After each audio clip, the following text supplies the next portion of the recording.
Okay, so this all happened about 3 years ago or so. I was around 17 years old. I'm not going to dramatize anything, but let me go ahead and say that I think, personally, that this is a pretty bizarre story. There are some details about my actual relationship I'm going to leave out. I kind of want an answer to this story or question, but I don't think I'll ever get one. I've been wanting to get some outside opinions on it, aside from friends and family too, though. So here it goes. My ex, Jane, and I lived about an hour away from each other. We met at a park out of state and ended up living kind of close. We hit it off and dated a month after we met. Our entire relationship lasted a year, and she was my first girlfriend. From the very beginning of the relationship, she would discuss her best friend named Patrick. He was in his late 20s. She, as a reminder, was 17 and worked in a bookstore. He lived in our town, and she had known him since she was 13.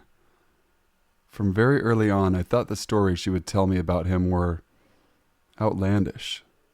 She would talk about watching him get into bar fights with a guy that went by Hammer, how once they pretended to rob a gas station, but left money behind on the counter and had to jump off a roof to escape security, in which Patrick broke his ankle.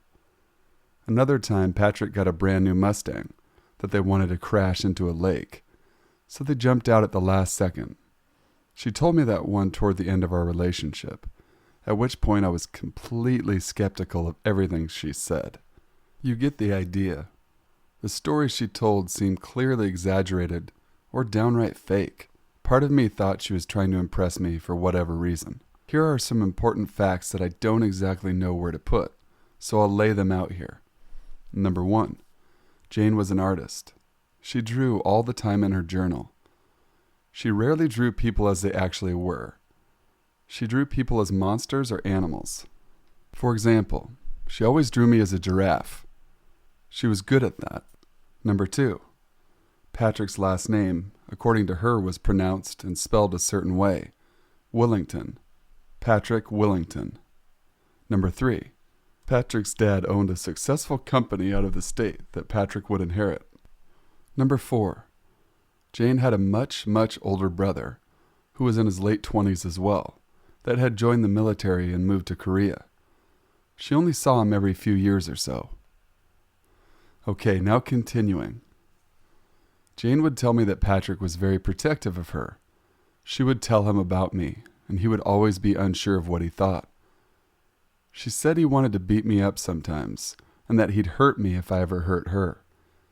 If she told him about something silly I did, he'd think I was an idiot and call me stupid.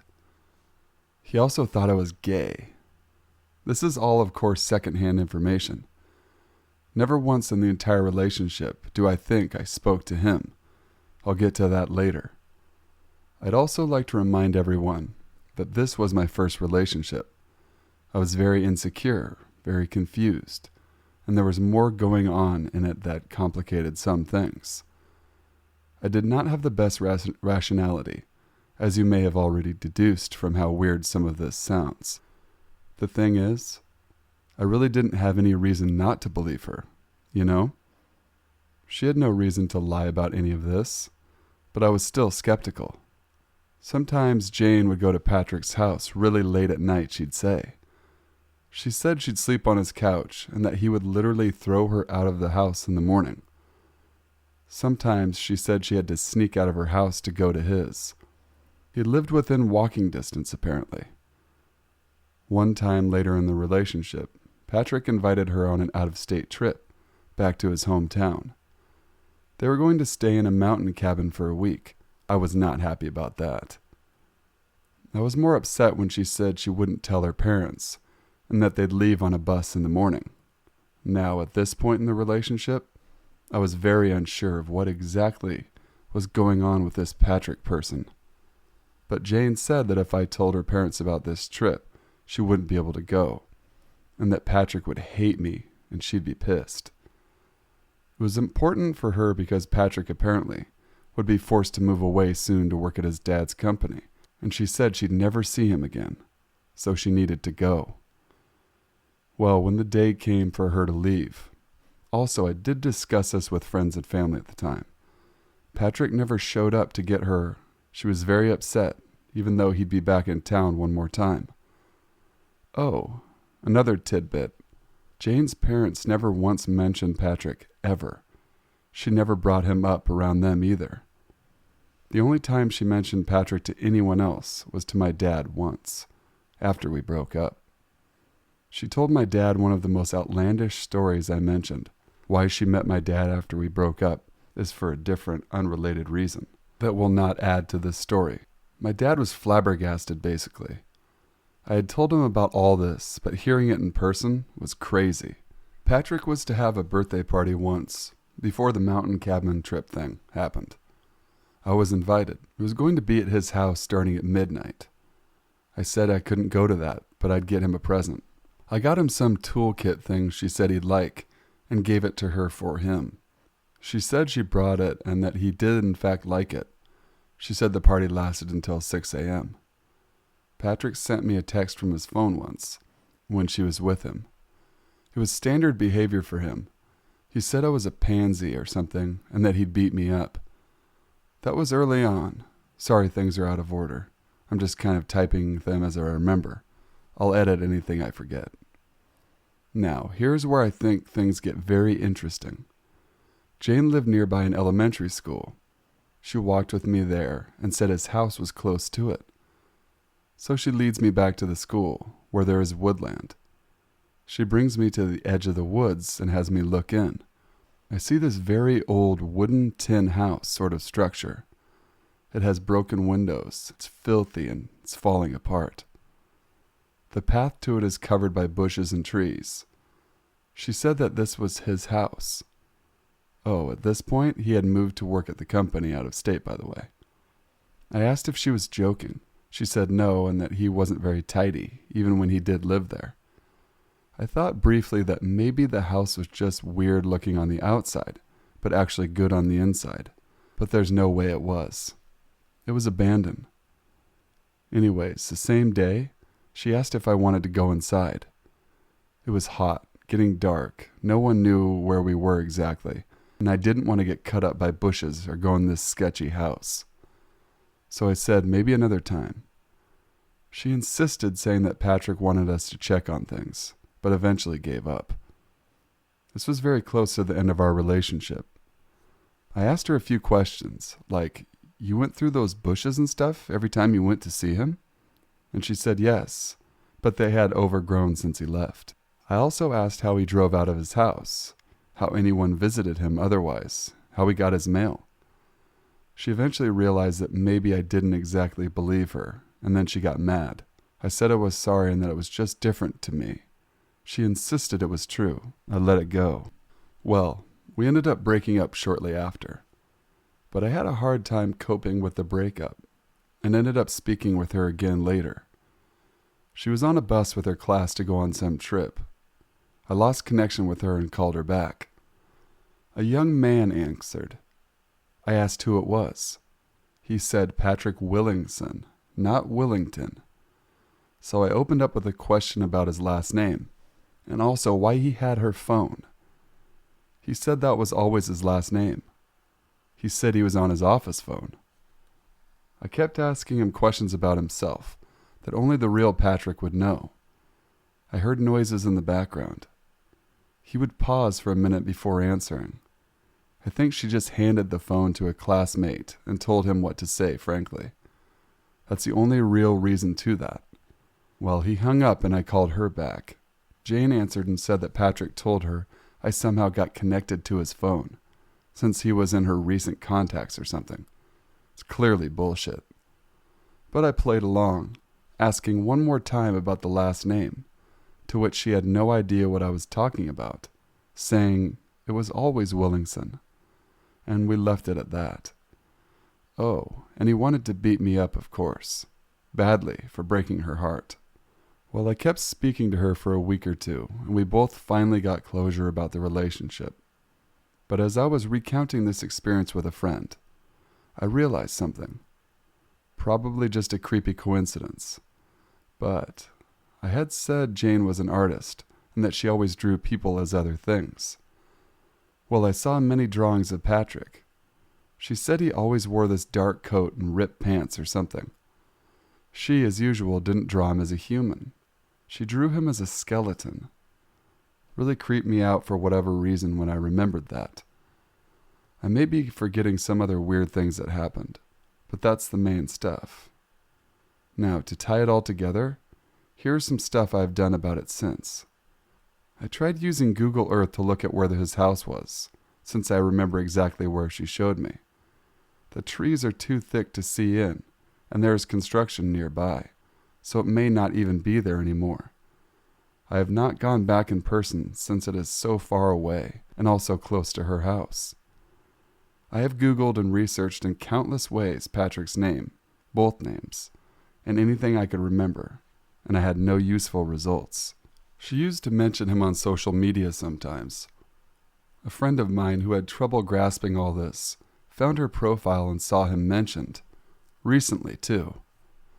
I have a few theories. My first theory: Patrick was just this sort of imaginary friend character she made to fill the place of her much older brother, who moved away and didn't see often. Her brother and Patrick were the same age, after all, and kinda had similar personalities, because I did meet her brother one time. Number two, it was all bullshit she made up for whatever reason, to impress me sometimes, to coerce me other times. Number three, it was part of a much bigger disorder or problem, which is possible. Jane had other issues that I will not disclose, so it isn't impossible. Number four, Patrick did exist in some way, shape, or form, but she highly, highly exaggerated him and rarely saw him, so she told me whatever she wanted about him. Kind of fits with the brother theory. It may not be as creepy to all of you since you're on the outside of my social circle, but like I said, that's why I'm posting. But to me, personally, I am bothered by this. Jane had a tendency to be very violent and say threatening things. Why did she make it all up? Why did she show me that house and say it was his? What was in the house? Regardless of if anyone lived there, did she ever actually go in, like she said she did? Did she sleep there sometimes or visit late at night like she said? If so, what in the world was she doing? Did someone really somehow live there? I really highly doubt it. Why did he have such strong feelings about me? Why did she change his last name? Why did she do that weird thing with the phone and classmate? How many of her other loved ones know about this? What would have happened if I went in that house with her? It was as I brushed over during the end stages of our relationship, which were very unhealthy and bent. Some of this probably heightened my anxiety, but I do think it's a weird story. I plan on using it for a fictional story one day, and of course changing some stuff for it. But anyways, thanks for listening.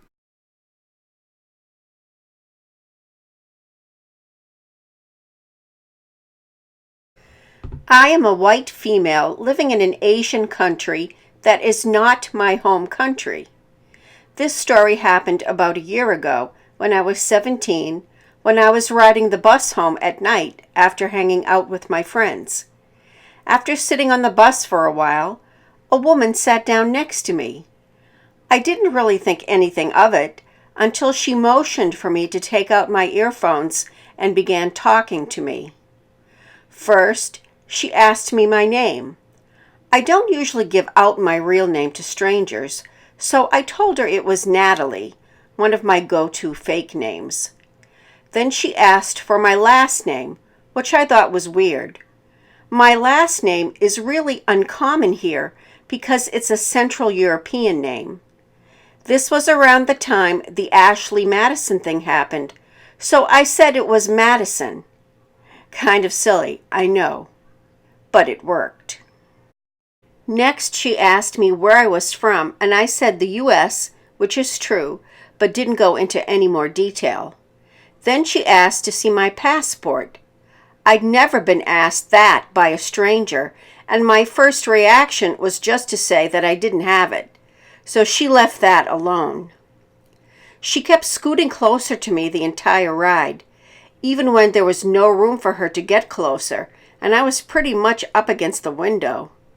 There was a group of kids around my age sitting near us that kept looking over. She casually touched my thigh as she was talking to me, so I gave that group of kids the help me look, and they just laughed. You might be wondering why I didn't move seats, and I don't really know why I didn't. This was the first time I'd had something like this happen, so I guess I didn't really think about it. Anyway, she started asking me which school I go to, where I live, and just really personal questions like those. I just told her I'm not going to share that information with a stranger. She seemed a bit offended, but let that go too.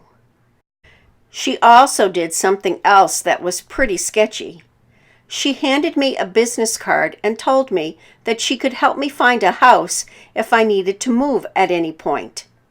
I didn't need to move, but took the card anyway because it didn't look like it came from a realty firm or anything, and I was curious.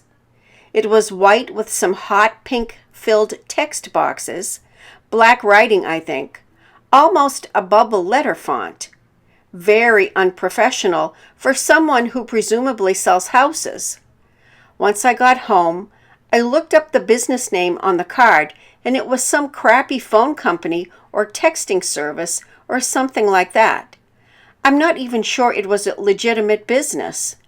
I also looked up her name on the card, and I didn't find any pictures of her or a record of her on the website for that business. That part creeped me out even more, and I immediately threw the card away. It was probably the weirdest, creepiest part about the experience. When we got to the stop before mine, I realized it would have been a good idea to get off a stop early to throw her off in case she had ill intentions. But since we were already leaving it, I planned on getting off one stop after mine. Then, as we were nearing my stop, she reached out to touch my hair, saying it looked so soft. I dodged her hand and said something like, "Okay, that's enough," and jumped out of my seat and got off at my actual stop.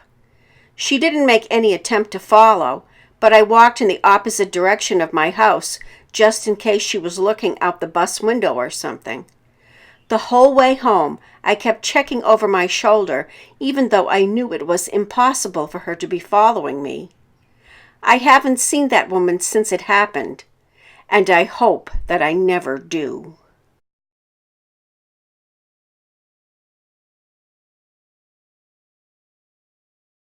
I've never told this story to anyone other than my closest friends, but this felt like a good outlet to finally get it off my chest publicly. There's something called the 6 degrees of separation theory, which basically states that everyone in the world is separated by at most 6 steps. Well, I'm separated from Trent Reznor, 9 Inch Nails mastermind, by just 1 step, and it was due to a stalker. Back in 2006, I was living in Atlanta, Georgia, and I had just joined a pretty particular punk band, which mixed a very loud sound with cabaret-like visuals. We never made it big, but our act was appealing enough that it got us the attention of many people. One of them was a strange girl who was always chain-smoking, had a weird aura to herself, and who was always wearing a jacket on her shoulders, meaning her arms were not in the sleeves, and who eventually said she wanted to be our manager. She said she was friends with Slash of Guns N' Roses, that she had managed a couple of bands when she used to live in New Orleans and whatnot, so we decided to hear her out. Our band was sort of crazy, so drugs passed around freely in our parties. This girl, she told us her name was Christy something, would provide us with party favors sometimes. She would tell us that she was worth $2 million, that she had 5 cars, that she worked in this luxury building, and that she had a huge house somewhere in the suburbs. The thing is, though, she was always picking cigarette butts from the street and smoking the filters like she was a homeless person. Something about her just didn't click particularly with me. She always came to see us in sort of a fancy SUV, so we went along with her stories for the most part. Eventually, Christy fell hard for me, told me she was divorcing her husband and that she wanted to be with me. I was intrigued by her, and so I started testing all her stories. I asked to visit her at her office. She would always make excuses as to why I couldn't, until eventually she told me her office had closed down and that they were looking for new space. I asked her why she was using the same car if she had like 5, and again excuses and more excuses. I asked to visit her at her huge house, and the same thing. She would come up with off reasons as to why she couldn't have me for a visit, mostly that her husband was still there and whatnot. I started to get sick of all her excuses and eventually confronted her, and I told her that I thought she was a big fat liar. She got desperate, started to make more excuses, and I just told her to get lost. She had already had a previous fight with some of my bandmates before, so she had already been discarded as our prospective manager. She started calling me every day asking to see me. I would constantly tell her no, till one day she showed up at my house around 5 a.m., apparently wasted. See, she said she had picked up this guy friend of hers to go to a party, but that he was too drunk, and that he was now passed out in her car, and she didn't know what to do with him. I looked across the street and saw no one in her car, and she said it was because the guy was laying down. I didn't really feel like bothering going into her car to check it out. She eventually started crying, and I had felt bad enough for her that I let her come into my living room. It was at this point that she took off her jacket, and for the first time ever, I realized she was missing her entire left arm. I was already giddy by her showing up at my house drunk and all, that I didn't ask what had happened. I know this has nothing to do with my story, but it was something that just added to the already weirded out atmosphere. I hung out with her for a while. At this point, I started doubting that she was actually drunk. I gave her coffee. I told her to please never show up at my house like that again, and eventually told her to just drop the guy off at a Waffle House and then just go home. It might not have been the most responsible thing to tell someone in that state to drive, but I just wanted the whole thing to be over. And like I said, I felt that she was acting drunk the whole time, and she seemed okay enough to drive. She eventually left, and that was that for that night. Next day, again she started stalking me on my phone, to the point I just stopped picking up. I worked early hours, and she would call me at 2 or 3 a.m., completely drunk. I eventually got sick of it all and told her to stay away from me and to never call me again. She complied, and for about a week it seemed like the whole thing was history. Around 6 days later, she calls me again when I was at work. I started telling her that she wasn't supposed to call me, but she said that she could finally invite me to her house and that she wanted me to come visit her. All sorts of red flags went up for me, so of course I told her to forget about it and just hung up on her. She again started calling me at late hours, to the point that I had just to turn off my phone at night. Otherwise, I would never get a good night's sleep. I remember it was Friday after waking up. I had a voicemail on my phone. Left around 2 a.m. I checked it out, and it was her saying, "Hi, Max. I just took 200 pills, and I've been drinking all night. I just wanted to say goodbye, and that I love you. Good luck with the rest of your life." Needless to say, I got totally weirded out. I was so sick of her lies. I just deleted the message, completely assuming it was one of her ploys to get me to call her. I decided to forget about it and went to work. Next Tuesday after that, I get another voicemail from her phone, but this time it was a guy's voice. "Hi, Max. This is Christy's husband. I'm calling her friends in her contact list to let them know that she passed away last Friday, and we're doing a memorial for her downtown Atlanta tomorrow. If you want to go, please call me back so I can give you the address." I can't even explain how I felt at that point. I was shocked, and I tried to evade the news by thinking that this was some guy that Christy had manipulated into calling me, just to get me somewhere at some time. But of course, the whole situation didn't make much sense to me. This guy eventually called another one of my bandmates, whose name was in Christy's contact list. I had told my band about this entire situation, so my bandmate, who had been suspicious of this girl for a while, started prying this guy for more info.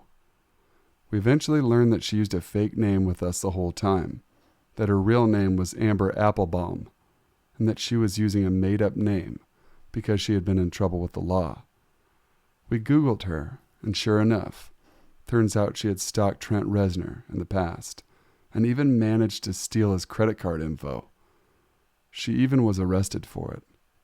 I was stunned at this point, unsure of what to do next. We never went to the memorial. We were way too suspicious to do it. To this day, I still don't know if this girl committed suicide for real, or if the whole thing was just a sham to get me in some trouble. But since I never heard from her again, I doubt it. Or maybe she's been using a fake name ever since, and decided to move on with her life. I'll never know, but it's definitely the worst way to get 1 degree of separation with someone famous. I got rid of my cell phone after that, and it took me 3 years until I felt okay enough to get a new one. I really never want to go through something like that. Ever again.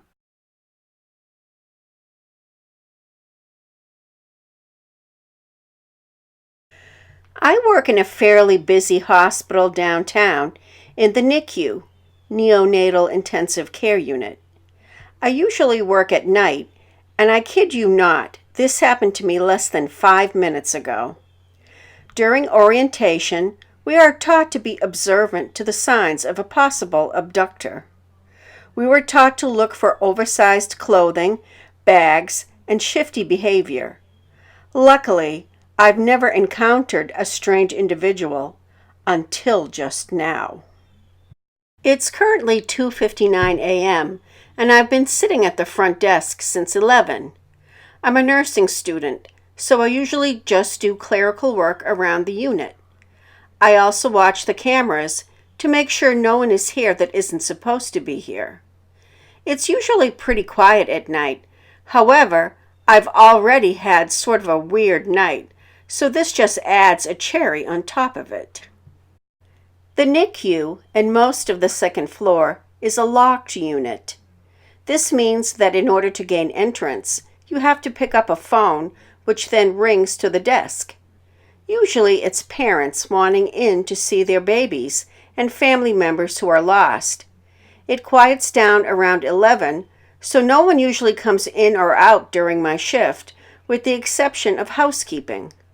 One of the security cameras is situated so I can see who is picking up the first phone. I had been sitting here browsing Reddit when the phone rang. I glanced over at the phone, thinking it was a parent wanting an update or something like that. It took me a second to register that it was the number for the first set of doors phone. I picked it up and looked over to the screen. There was a lady in baggy clothing with a sling on her arm. I answered the door and she said she wanted to find her cousin, who apparently had been brought up from the emergency department. I asked for the last name, and she unintelligibly rambled off a Latino name that I only caught the first part of. Knowing that we did not have any new admissions, I told her we didn't have anyone by that name. I tried to get some information out of her, and she said again that her cousin had been brought up from the ED. I told her in that case she would want to go to labor and delivery to talk to them. She hesitated and then said okay and walked away. I got a really weird feeling from her, so I checked the census to see if there was anyone that was being assessed in labor and delivery, and there wasn't. So either she was at the wrong hospital or she wanted into the unit to do something a little more sinister than just see her cousin. I shrugged it off and figured that her cousin was in labor and delivery, that she would find her and all would be well. About 5 minutes later, the same lady appeared in her extremely baggy clothing and her sling. The only difference was that this time she was putting the sling on and was using her injured hand to mess with something in her oversized sweatshirt. She picked up the phone and once again asked to be let in to find her cousin, and that labor and delivery said that they had no one by that name. I told her the exact same thing, and that she would need to get in contact with her cousin and go back over to labor and delivery. She got hostile for a second and then hung up the phone. Whether or not she was trying to gain access to the unit for things that she shouldn't be doing, I'll never know. Creepy Mina here of the Worst Nightmare channel.